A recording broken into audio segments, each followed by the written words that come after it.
Good morning to all of you. Welcome back to my channel.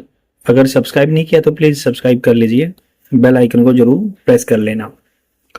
Notification आपको timely मिलते रहेंगे।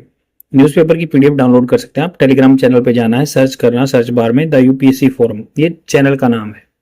यहाँ पे आपको इंडियन एक्सप्रेस और द हिंदू न्यूज़पेपर की पीडीएफ फ्री में प्रोवाइड करा दी जाती है।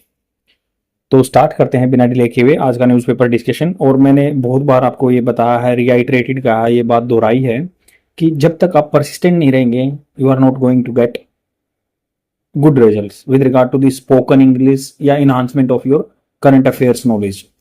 That's why I am urging you all of you कि आपको परसिस्टेंट रहना चाहिए, then only you are going to get wonderful result. तो let's get started without further ado. Split decision. Split होता है डाइवर्जन होना, बटना मतलब विभाजित होना। स्प्लिट डिसीजन आया है इलेक्शन कमीशन ऑफ इंडिया का। इलेक्शन कमीशन ऑफ इंडिया एक पॉलिटिकल साइंस का क्वेश्चन है कि कौन से आर्टिकल के अंदर आता है, article 3 to 4। Election Commission of India and office of speaker. Speaker office मतलब लोकसभा के स्पीकर के बारे में बात हो रही है, क्योंकि जो एंटी डिफेक्शन लॉ जो शेड्यूल 10 में आता है अपने कॉन्स्टिट्यूशन के, उसको जो एंटी डिफेक्शन की जो किसी की डिस्क्वालिफिकेशन डिसाइड करने के लिए स्पीकर ही अथॉरिटी होता है, वैसे कानूनों में इलेक्शन कमीशन ऑफ इंडिया की डिसीजन होता है। तो यहाँ पे बात हो रही है Election Commission of India and the office of speaker have not played fair. Played fair मतलब उन्होंने अच्छा खेल नहीं खेला। मतलब क्या है, उन्होंने इस चीज में अच्छा नहीं किया, फेयर काम नहीं किया है, साफ काम नहीं किया, क्लियर काम नहीं किया। इन केसेस ऑफ डिफेक्शन, डिफेक्शन होता है अपनी पार्टी को छोड़ देना, तो केसेस ऑफ डिफेक्शन में इन्होंने अच्छा काम नहीं किया है, स्प्लिट डिसीजन दिया है। इन द रनअप, रनअप मतलब देखो होता है रनअप, जैसे रनर कोई या कोई क्रिकेटर मतलब बॉलर है, रनअप रन लेता है तो उसके लिए मतलब रनअप है यहाँ पे। बट इस चीज को कैसे सेंस में यूज किया गया, in the run up for impending. Impending मतलब जस्ट आने वाले जो नजदीक में है इलेक्शन, तो ये रनअप मतलब उस तक जाने के टाइम में इलेक्शन टू महाराष्ट्र असेंबली, जो महाराष्ट्र असेंबली में होने वाले हैं स्टेट के इलेक्शन। द राइवलरी जो प्रतिद्वंद्व है, कंपटीशन है बिटवीन दी टू फैक्शन, दो गुटों में। फैक्शन गुट हैं जो of the National Congress Party, Nationalist Congress Party के जो दो गुट हैं, now operating as a separate parties. तो ये as a separate party operate कर रहे हैं। Will have its inevitable influence, ये फ्यूचर में विल हैव रखेगा इट्स इसके इनएविटेबल जिसको टाला नहीं जा सकता, नेसेसरी है जो इन्फ्लुएंस प्रभाव ऑन दी पॉलिटिकल डेवलपमेंट, जो राजनीतिक विकास हो रहा है, जो भी नई नई चीजें बन के आ रही हैं उन पे इन्फ्लुएंस डालेगा। एंड इलेक्टोरल आउटकम या जो मतलब इलेक्शन की रिजल्ट रहेंगे उन पे। In the latest development related, अब लेटेस्ट मतलब जो हाल फिलहाल में डेवलपमेंट हुई ना, रिलेटेड टू द रिफ्ट मतलब गैप है इनके बीच में, वैसे खाई होता है इसका मतलब, बट रिफ्ट मतलब बटे हुए इनमें डिवीजन है। एनसीपी फाउंडर शरद पवार, तो शरद पवार हैज अप्रोच, उन्होंने अप्रोच कर चुके हैं, ये प्रेजेंट परफेक्ट टेंस का एग्जांपल है कि भाई वो अप्रोच कर चुके हैं to the Supreme Court for a direction to the NCP. किसके लिए कि भाई एक निर्देश दो एनसीपी को, Nationalist Congress Party led by the Ajit Pawar, जो अजीत पवार लीड कर रहे हैं, to opt for a new symbol. तो वो अपना एक नया सिंबल चुनेंगे in the assembly election. NCP clock symbol, जो हालांकि जो पुरानी पार्टी थी एनसीपी, उनका जो घड़ी का सिंबल था is with the Ajit Pawar group, तो अजीत पवार ग्रुप के साथ है। फॉलोइंग ए रूलिंग, किसके बाद, रूल के बाद इलेक्शन कमीशन ऑफ इंडिया ने दिया रूलिंग इन फरवरी में। रिकग्नाइजिंग मतलब मानते हुए इस चीज को या कंसिडरिंग करते हुए इस चीज को, it as the official NCP, तो अजीत पवार वाली पार्टी को एनसीपी ऑफिशियली बताया गया है। There is some logic to the demand, इसके लिए भी कोई तर्क है, डिमांड के लिए जो मांग रखी गई उसके लिए तर्क है। That Ajit Pawar group give the clock now, तो अजीत पवार को दिया गया है घड़ी का symbol. The Election Commission of India orders has already been challenge. देखो बीन वर्ब की थर्ड फॉर्म कैसे आई है, हैज बीन वर्ब की थर्ड फॉर्म, ये पैसिव फॉर्म में है। वैसे हैज बीन वर्ब की फर्स्ट फॉर्म प्लस आईएनजी आएगा तो प्रेजेंट परफेक्ट कंटिन्यूअस टेंस बनेगा, बट यहाँ पे क्या है, बाय दी जैसे इन अथॉरिटी के द्वारा जो भी है Election Commission of India, order has been already challenge in the Supreme Court. Oral observation, oral मतलब मौखिक रूप से जो ऑब्जर्वेशन क्या पॉइंट आउट करना, कोई लूप होल निकालना। इन दी अर्ली हियरिंग्स, जो पहले सुनवाई हुई थी ना उनमें बता इंडिकेट इशारा किया that there are some doubts, कुछ संशय हैं अबाउट द लेजिस्लेटिव मेजोरिटी, जो कानून बनाने वालों की मेजोरिटी पे कुछ डाउट है। Test adopted by the ECI, जो टेस्ट अडोप्टेड किया गया था किसके द्वारा, इलेक्शन कमीशन ऑफ इंडिया के द्वारा। वाइल रिकग्नाइजिंग, जब ये डिसाइड कर रहा था Ajit Pawar faction as the NCP and allotting the clock to the group, और उनको क्लॉक की वो दिया था। तो उन्होंने क्या कहा कि इसको पहले ही फाइल किया जा चुका है, कुछ डाउट्स इसमें, बट लेजिस्लेटिव मेजोरिटी वाली बात है कि इनके पास जो लेजिस्लेटिव जो कानून बनाने वाले ज्यादा मेजोरिटी में है, तो इसलिए इनको क्लोक का सिंबल दे दिया।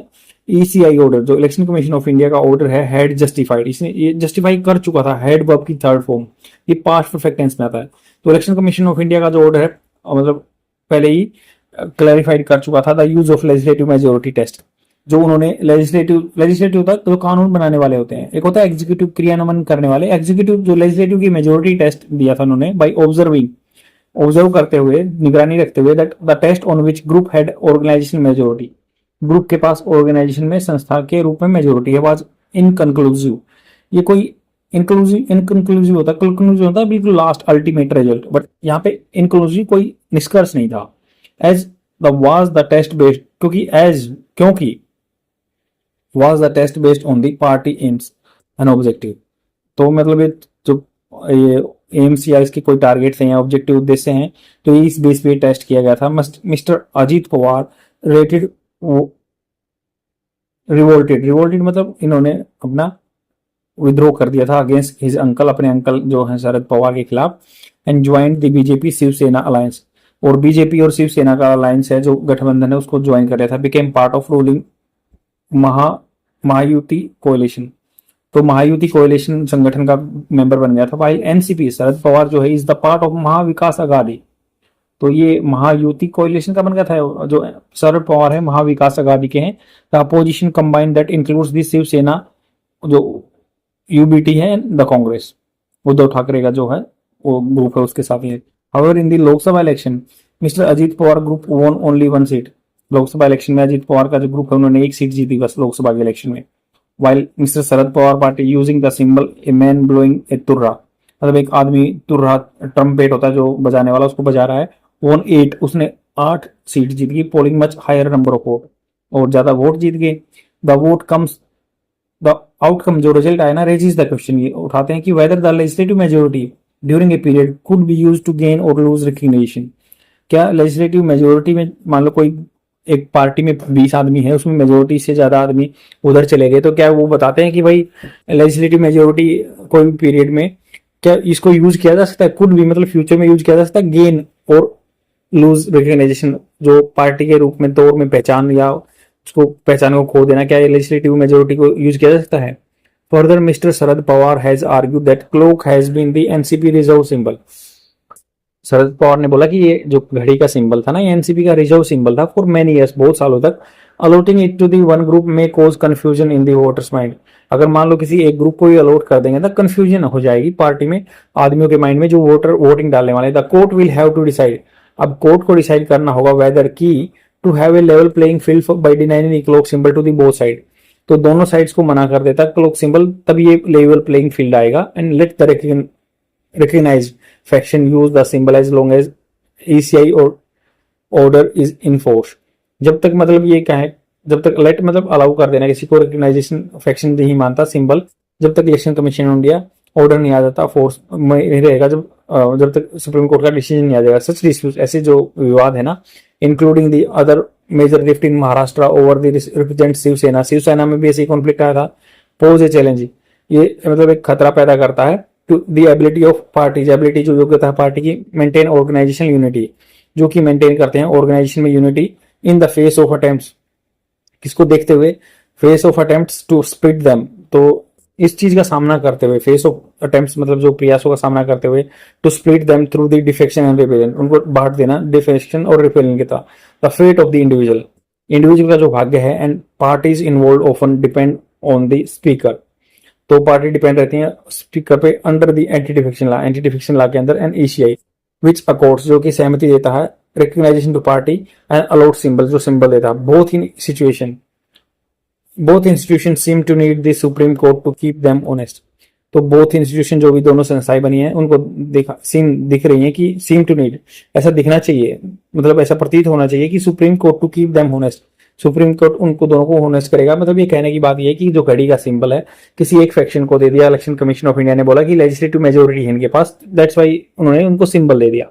ये कहना कि भाई फेयर प्लेइंग फील्ड नहीं है, अगर किसी को कंफ्यूजन क्रिएट कर देगा आदमियों के माइंड में। बट इन्होंने ये तर्क भी दिया कि लोकसभा इलेक्शन में जो इनके पास एक आदमी ट्रम्पेट बजा रहा है तो उसका सिंबल मिला है, तो उसमें क्या है जो उनको अच्छी वोट मिली है, हालांकि क्लोक वाले को कम मिली है, एक ही वोट मिली है। तो इन्होंने कहा कि लेवल प्लेइंग फील्ड तब होगा जब इसको सिंबल को हटा दिया जाए, दोनों पार्टी को न्यू सिंबल दिया जाए। ये इलेक्शन कमीशन ऑफ इंडिया का और जो सुप्रीम कोर्ट का अच्छा डिसीजन हो सकता है। अभी तक तो इनफोर्स में ये रहेगा कि जो इलेक्शन कमीशन ऑफ इंडिया ने डिसीजन दिया, बट इसको चैलेंज किया जा चुका है इसको सुप्रीम कोर्ट में। अभी आने वाला डिसीजन ही डिसाइड करेगा कि सुप्रीम कोर्ट क्या करेगा। आई होप आपको समझ में आया होगा। शेयर जरूर कर देना और डेली देखते रहो। Thank you very much. आज के लिए इतना ही, बाय।